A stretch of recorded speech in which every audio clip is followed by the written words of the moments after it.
आज मोर बहुत इच्छा है गोटे पनीर करने तो से कौन कल आज तो फास्ट टाइम थिला तो फास्ट मुझे अल्प क्षीर स्टार्ट कली तो क्षीर को फास्ट बसईदेली तो क्षीर भलसे फुटी सारापर से किसी माने अल्प क्वांटिटर भिनेगार पकेली भिनेगार पकई सारापर देखूँ टिके टिके छेना छिड़ा आरंभ कर सारानी तो जो मैंने पूरापूरी छेनाटा छिड़गला टे टाण होगा से मुझे कौन कली काढ़ीदेली काढ़ी सारापर से फास्ट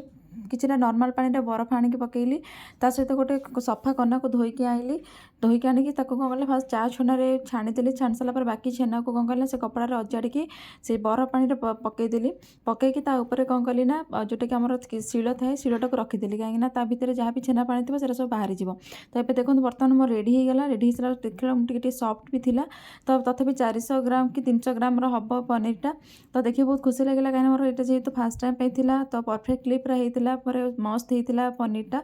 तो बहुत खुशी लगे तो जब वीडियो भल लगे लाइक करेंगे शेयर कर सब्सक्राइब करेंगे।